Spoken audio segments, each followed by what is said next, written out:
Hello, everyone, and welcome to Movie Goodness, where we examine life through cinema here on the KB Radio Network. I am your host, Kevin Reid, and today we're going to dive back into the world of Euphoria, the teenage drama series that was created and written by Sam Livingston for HBO. It's actually based on a mini series in Israel by the same name, believe it or not. And the series stars Zendaya. And Zendaya, at that time of her career, or just before, she was a Disney star.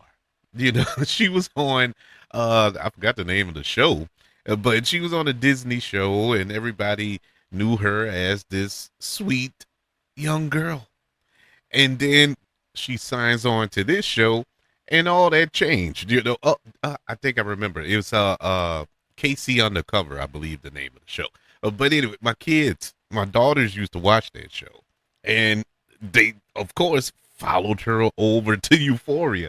And I would say straight off the bat, I was a late bloomer to Euphoria. I think after season one and all of the phenomenon was going on, I didn't watch the show because I thought it was one of these teen comedies or teen dramas like Degassi, which I didn't watch, and stuff like that. I didn't want to watch that. You know, obviously that's not my demographic, so I said nah. I'll pass. Now my daughters watched it, they loved it, and then you go online and peer pressure gets the best of you. I see a lot of people enjoying it, and so me and my wife, we went back and started watching it, and completely enjoyed this show. I was hooked from episode one on, and after I finished the season, I was so excited. I completely forgot that my kids watching this show. And it dawned on me after the fact. I'm like, wait, hold up, because I went to talk to them about it, and I'm like, man, you remember this part or this character? This is my favorite character, and this, and then it hit me. I'm like, wait. I'm talking to my teenage daughters here about this show, but I didn't care. None of that mattered at that point. I actually was happy that they watched this show because they could see how life is on the other side, without having to experience it themselves. The show, in case you don't know what Euphoria is about, we follow Rue Bennett, who is portrayed by Zendaya, and she's a troubled teenage drug addict who struggles to get sober and to find her place in the world. And she's adjusting to her relationships after rehab.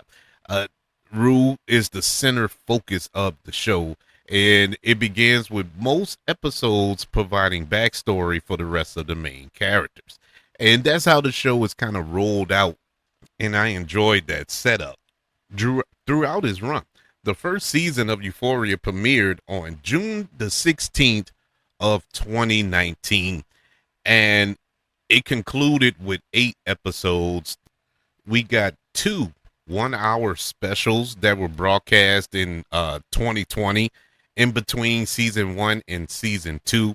And then we got the 8-episode second season, which premiered on January the 9th of 2022. And we are geared up, getting ready. Mouth is watering for season 3, which will finally be released on HBO April the 12th of 2026. And in anticipation for season 3, I decided to go back and watch the first 2 seasons of Euphoria because, let's be honest, I've forgotten a lot of stuff that has taken place in this world that has been set up. And I want to go into this new season just ready to roll, without having to sit there and try to remember, well, okay, why is this character here? Or why are these characters doing this? And why, just racking my brain because it's been 5 years since the last season, or 4 years, or 4.5, whatever, since we've seen these characters. And unfortunately, a lot of these characters or a lot of these actors who portrayed these characters have passed away since, and it's sad. You know, you have Eric Dean who just passed away. What, about a month ago? From ALS. Man, that one hit. That one hit pretty hard. He also had Angus Cloud, who passed away a couple of years back. It's sad, bro, because those were some of my favorite characters, and it hurts to see them go. But we're gonna bargain on. We're gonna soldier on without those two characters and a few other characters as well who are not returning. I think Stormy Reed, she's not returning. She plays Zendaya's sister on the show, and her character is not returning. Uh, Along with others, but we're going in a different direction here. I assume we're telling a different story, and hopefully it works. Hopefully it works out. But let's go back. I figured we'll go back since I rewatched it, got reacclimated with this world. I'm going to help you out in case you don't have the time to go back and watch the first two seasons of Euphoria. I did it for you. And so we're going to go back and I'm going to do the best I can and break down the first two seasons of Euphoria in anticipation for the long awaited third season. Now, I'm not going to go every single episode, every single scene breakdown. That's not what I do. So we're going to do more of a Cliff Notes format here. We're just going to break down the major plot points of every season, and maybe some moments that stuck out to me, and we'll just go over that. But as far as every single, oh man, remember when Sydney Sweeney was in? No, I'm not doing all that. Starting with season 1 of Euphoria, and it follows 17-year-old Rue Bennett, who is portrayed by Zendaya, and she's returning from rehab and immediately relapses, exploring themes of addiction, trauma, and identity. The show is narrated by Rue, and the season centers around her intense, codependent relationship with Jules Vaughn, a transgender teen. It's so while navigating interconnective high school dramas involving toxic relationships, sexual explorations, and online catfishing, even. It's when that was a thing. Or is it still a thing? I don't know. I don't know if it is or is it at this point.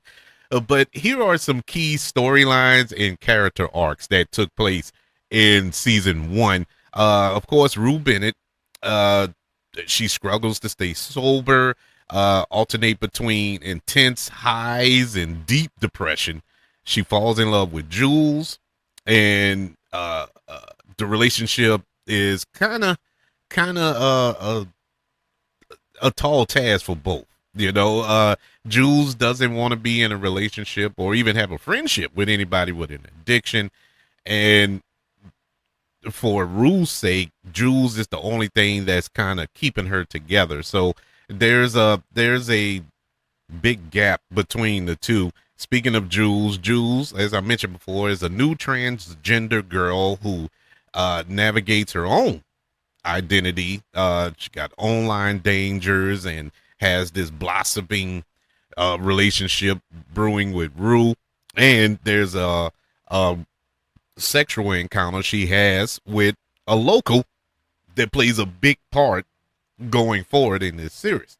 We have Nate Jacobs, who is a popular, athletic, deeply repressed psychopath who manipulates everyone he's around, including his girlfriend Maddie and Jules. The connection there is, well, first and foremost, Nat Jacobs is portrayed by Jacob Elordi, who is the it thing in Hollywood right now, coming off of the Oscar-nominated performance he gave in Frankenstein, and he was in Saltburn. He has a few other projects lined up for him. He is killing it in Hollywood right now as far as feature films are concerned. but he got his start here. This is where it all begun. But his relationship with Maddie is probably the most toxic relationship I ever seen on television. They are they are the most disturbing individual. I don't know why they would even be together. But that's well, you know, people say that about me and my wife too. So I don't know why they would even attempt to be together. But it's the cliche, you know, because he's the most clicheist of teen dramas. He's the good-looking, athletic, popular, rich kid in school. And of course, he's going to be together with the most beautiful girl in school. So, or one of the most beautiful girls in school. So it's weird. It's a weird relationship. The dynamic between him and Jules that stems from the fact that Nat's father, who is portrayed by the late great Eric Dean or Dane, he they had a sexual encounter. And so with that happening, now Nat wants to wants to 86 Jules in this sense. It is a whole thing with that. Going back to Maddie Perez to hear her character is basically she endures this abusive relationship with Nat, and they ultimately break up in this season, and she's navigating in the aftermath of all this toxicity. But one of the problems she has is that she feels she always has to return to Nat to remain relevant, which a lot of abusive, if I could talk, abusive relationships, that's how they end up continuing a lot of the times because of the mental toll it plays on you. You know, it's like, well, I can't do any better. Or he really did like me. He really did love me. Oh, he was a good father. Well, it was that one time he did replace the toilet paper on the roll. And, you know, it's just stupid little things that you find to get to make an excuse to stay with that person who is mentally, if not physically, tearing you apart. And that is depicted through Maddie here in this series. We have Kate or Kat, who, my God, man, that is one of the scariest characters for me because, like I said, as a father of two girls, man, this is the one thing I didn't want my children to go through. I did not want them to deal with this. She after she loses her virginity, she just goes buck wild for sex, you know, and she starts to develop this confidence and explore her sexuality after she did have one this kind of incident online, but after that didn't break her down. That just made her more of a freak, if you will. And I'm not saying that is a derogatory way, but you know, a sexual freak. And she moves away from her socially awkward persona that she had prior, and now she's this dominant sexual just pariah on the show. Very, very frightening. We move on to Cassie, and Cassie, portrayed on this show by Sydney Sweeney. She's dealing with some daddy issues, and it's severe, man. She has family trauma and all this. This is the clear postal child for daddy issues because she's constantly searching for that void to be filled. You know, her father was a drug addict and whatnot, so she's looking for that father figure in her life, and it's, oh my God, once again, as a father, that's my biggest fear. I did not want to leave any void for somebody to come along and fill for my girls. You know, I needed to be there every step of the way because, man, I couldn't deal with the repercussions of I failed them. I failed at a lot of things in life, but I didn't want to fail them, and I'm still fighting that fight. And they're grown now, but I still want to be that that peace, that they can rely on no matter what's going on in their life. And so Cassie here, she didn't have that. She doesn't have that, and she's constantly trying to fill that void. She's going through a pregnancy issue, and that leads up to an abortion in the first season, and it's just, man, her trying to, it is so tragic. Her story is so tragic. It's heartbreaking. Actually, all of their stories are heartbreaking, but man, for her, because I've seen that happen. I've witnessed that.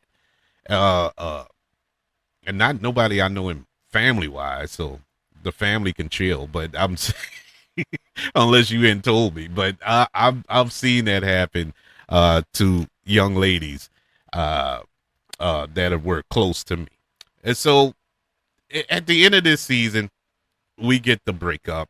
Jules, she's feeling overwhelmed by the pressure of being with Rue solely for the reason of sobriety, because that's basically what Rue is with Jules for, because she doesn't have to rely on drugs or alcohol or whatever, any of her vices when she's around Jules, because Jules fills that void for her. She is the ultimate high for her.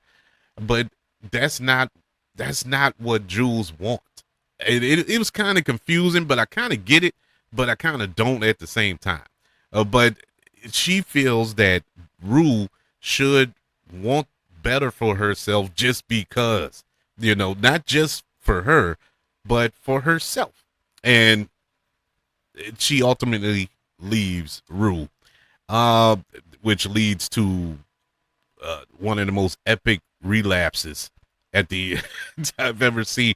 It's weird because it was heartbreaking, but such a visual feast at the end of the season when we got that musical finale. When she was going through this relapse, this surreal choreographed musical number that was highlighted by Labyrinth song and Zendaya. Zendaya has a verse on that song as well. And she descends back into addiction. Heartbreaking, man. It was a heartbreaking, well performed episode. Season, I meant to say. But the key themes of the season was addiction. The show portrayed addiction not just as a drug use, but as a mental state. It wasn't just Rue with her drug addiction. It was Kat with her sex addiction. It was Maddie with her self-worth addiction, as well as Cassie. It was a lot of addiction. You can be addicted to more than drugs and alcohol. You do know that, right? And so it really touched in on that and showcased that. It also dealt with trauma.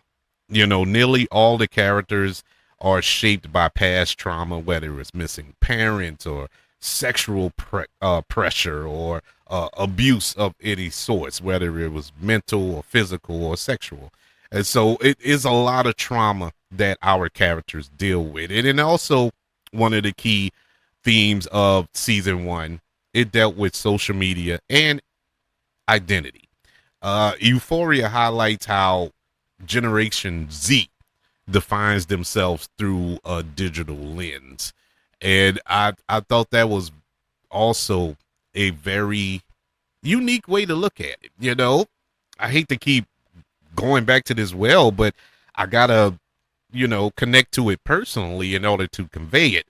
As a father of Gen Z's girls, I appreciate that, and it made me look at things differently as a dad. It made me look at things, maybe I should do this differently or talk more about these issues, because there's a lot of things that I didn't talk about with my girls because I didn't think it was appropriate for me to be talking to my girls about. But, this show, believe it or not, gave me the courage to talk to my girls on a deeper level. And I do appreciate this show for that. And I learned a lot.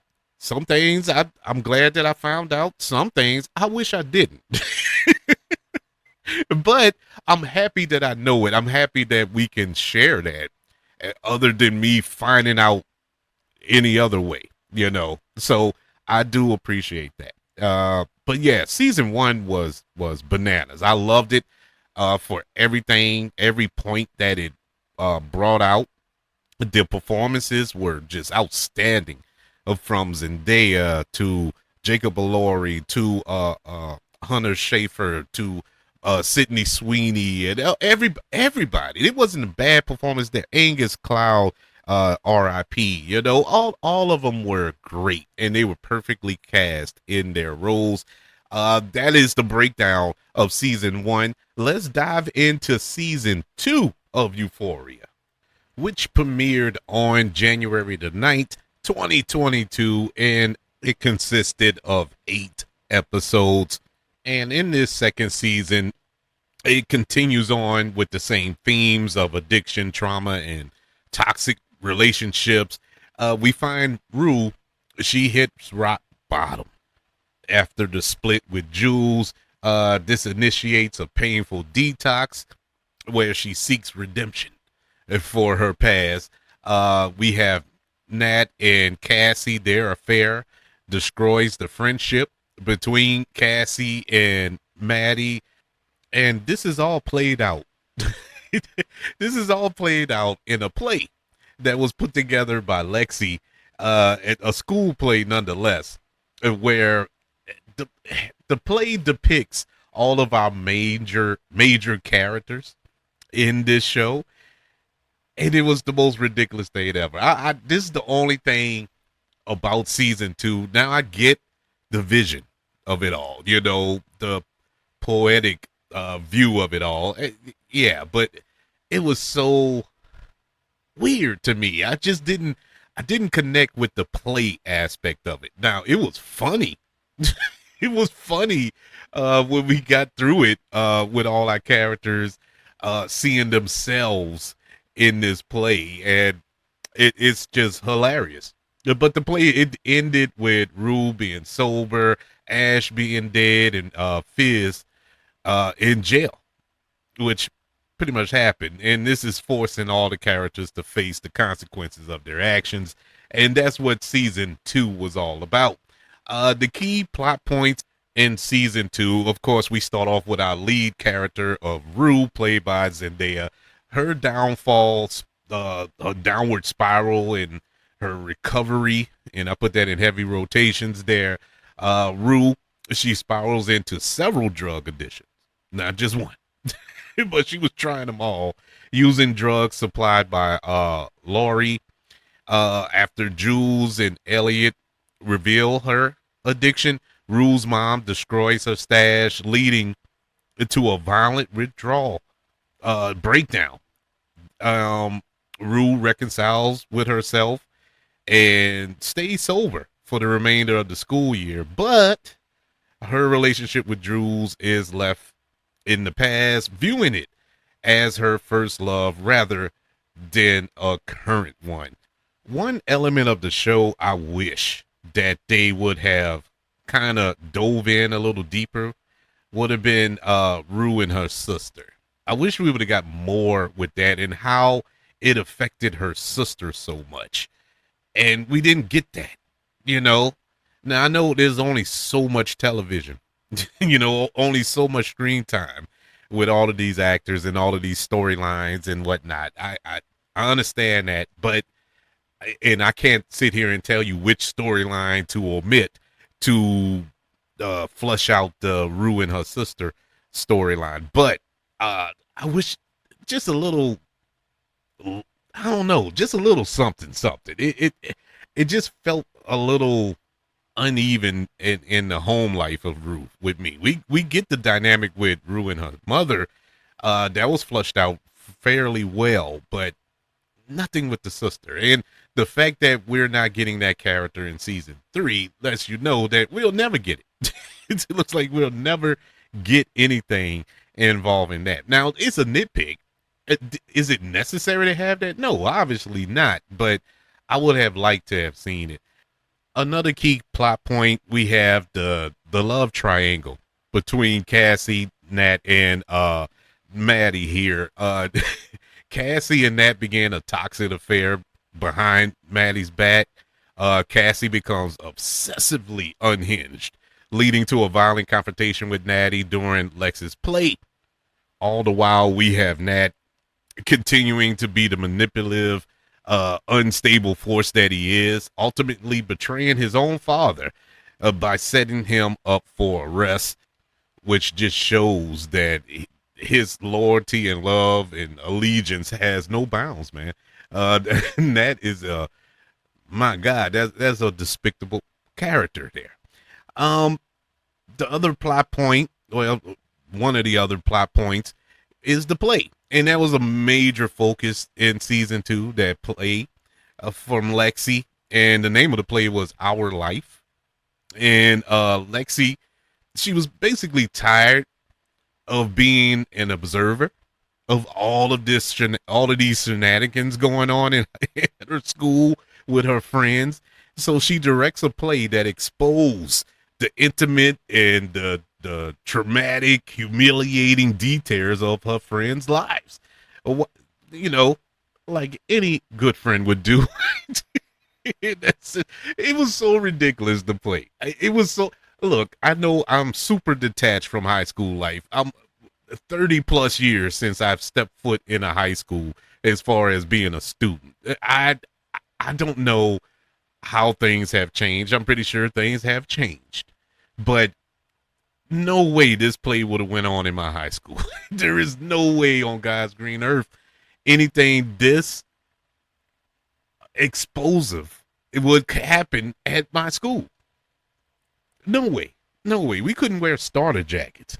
You know, you know, we couldn't have book bags that weren't see-through in my high school. It's no way we would have had a play that would expose the private lives of other students for everybody else to enjoy. But, you know, this is television. It's Hollywood. So you have to suspend disbelief to an extent. But it was a hard pill to swallow. But it did help the story in the sense that we did get some continued drama from this. It caused so much drama that Cassie and Maddie, they went to blows over this. They had a fight. You know, it serves as a tool for Lexi to process her trauma and provide a wake-up call for the characters in this story, you know, for her friends such as Cassie and Rue. And it was something of a intervention, if you will, you know, to kind of turn the mirror on these people because she didn't know any other way to get through to them. And so I get all of that aspect of it. It was just so weird to do it in this fashion. You know, it was so strange, but you know, it was entertaining. I will give it that. The next plot point of season 2, it was, I don't know, man, this was the hardest pill to swallow. And when I think back in hindsight, it's good that we took a 5-year hiatus because I'm still not over this. And that is the fizz and ashtray element of season 2, the tragic end to these two characters. In the finale, the police raid Fizz and Ashtray's home after Cluster is killed by Ash. Ash barricades himself in the bathroom, which leads to a shootout where he is killed. And Fizz is shot and arrested, unable to save his brother. Let me tell you, man, you want to talk about gut punch of an episode. My God, I put it up there with some of the most traumatic finales or episodes of television I've ever watched, because Ashtray was probably one of my favorite characters on the show. Not because I relate to him so much or anything, but he was just so entertaining. I just loved that character. And Fizz too, man. Fizz was I don't know how to word it. You know, it's just something I loved about those two characters. And the mere fact that there's no way we can resurrect those characters, especially Fizz, being as though Angus Cloud tragically passed away a few years ago. Man, it's gut wrenching. And Ashtray, bruh. but he went out like a G. He went out like a soldier. But yeah, that was tough. That was tough. Still not over it. Still not over it to this day. The final plot point of season 2 was the theme of trauma. And the season highlights that characters are motivated by past traumas. You have Rue, grief over her father, Nat, uh, distorted view of love because of his father, Cassie's abandonment issues because of her father, and so on and so forth. It's so much there uh, that really shines a light, not so much on the children, but on the parents. That the parents have failed these particular children characters so much. And man, look at the results. Look at the aftermath of the decisions you make. And that brings up what I was saying earlier about myself, why I really have to sit back and look in the mirror sometimes. And I can admit when I'm wrong. I've been on an apology tour for the past few months here with my kids. Thinking back on when they were younger and things that I did and, I thought were the best things I was doing for the best. But I look back now, my intentions may have been good, but I could have done it better. And I acknowledge that to them. And I apologize that, I wish I could have done it better. Because I don't want any reason for them to write a tell-all book in 20 years, entitled "My Father's a Scumbag" or something like that. I want them to know that I was wrong in a lot of things. I made mistakes, but I'm trying to do better by those mistakes. Yeah, man, these children, even though they weren't children when they made it, and they definitely aren't children now, but the characters have experienced so much trauma in their lives that it just created these toxic human beings, and it's so sad to see. And you can't help but feel sorry for them and cheer for them to overcome it in some shape, form, or fashion. Just to summarize the ending of this season, the season ends on a hopeful note, yet it's a kind of a uncertain hope, if that makes any sense, for Rue, who has chosen sobriety over her toxic relationships, specifically the one with Jules. And so the central drama has left the characters in different, mostly damaged places, such as Cassie and Maddie. Their friendship is destroyed. Nat is fully embraced his villain role, and Fizz faces a bleak future in police custody. I would love to see how they write that in season 3, being as though the circumstances surrounding that character and who played him. But yeah, going by the trailer that we saw for season 3, it looks like Rue is out on the run, hiding out somewhere, and she's found. I think Laura finds her. So there's a problem there. It looks like Cassie and Nat have gotten married up to this point, and Cassie is on OnlyFans selling pictures or doing cam girl stuff in her spare time, and so it's still they're grown adults now, but they're still damaged. Now, as far as the omissions, I think Jules is not returning because I don't think Hunter Schafer is returning. Of course, we know about Angus Cloud passed away. I don't think the actor who portrays Maddie is returning. I'm not sure. Actually, I take that back. She is returning. The one who isn't returning is oh my God, the actress who plays Kat. She's not returning. And so yeah, there's going to be a lot of characters that we will not be seeing return this upcoming season, but our nucleus is still there. We still have Zendaya, we still have Sydney Sweeney, we still have Jacob Elordi. And so there's still some meat on that bone there. So I will love, and I want to know what's going on with these characters. How are they coping in this new life that they are living? And so let's see, come April the 14th, how this story continues when Euphoria drops on HBO for all of your viewing pleasure. I can't wait for this. I am fully prepared. I am fully prepared for this not to be as good as the first two seasons because, like I said, a lot of characters aren't returning, and there was a lot of drama behind the scenes of the season three. So much has happened. Why it's taking so long? It isn't for creative reasons. Yes, you had a couple of strikes to take place in between there, but you had Zendaya blowing up, Sydney Sweeney blowing up, Jacob Elordi blowing up. There's a lot of political reasons, with political views from a lot of actors on the show that sadly they probably were friends before this the last administration took office, but not so much now, to the point where they're not going to be promoting the show together. So there's so much going on behind the scenes, and I think Zendaya and Sam Livingston had a little falling out, I think, but they kind of patched it up to get through this season.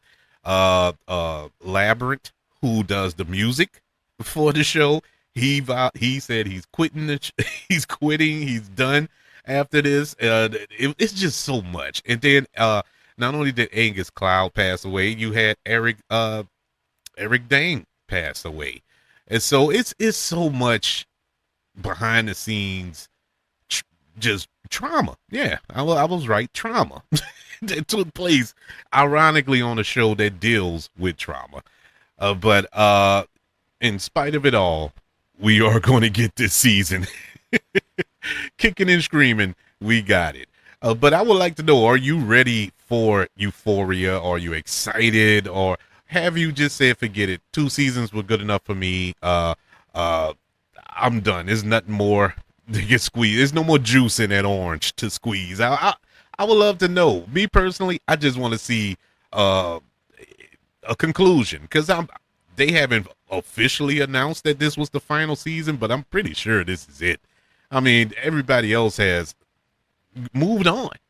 I'm talking about the behind the scenes of it all. The actors, they moved on to bigger and better things. They're being nominated for Academy Awards and stuff. I mean, come on. Come on. And you can't play teenagers forever. Actually, I think they're old. I think they aged up for season 3, but y'all get my drift. It's time to move on. I would love to know your thoughts. Email the show, kbradiopodcast@gmail.com. You can also search for the show on all social media platforms. Just search for the KB Radio Network. Also, don't forget about YouTube, ladies and gentlemen. Subscribe to the KB Radio Network channel and like this video if you don't mind. Don't forget about the 5 stars, the reviews, and sharing this show if you're listening on Apple Podcasts, Spotify, iHeartRadio, wherever you are currently listening to Movie Goodness here on the KB Radio Network. Everybody, thank you for joining me for this recap of the first 2 seasons of Euphoria. I want you all to know that I love you, continue to love everyone, and until we speak again, you all be blessed.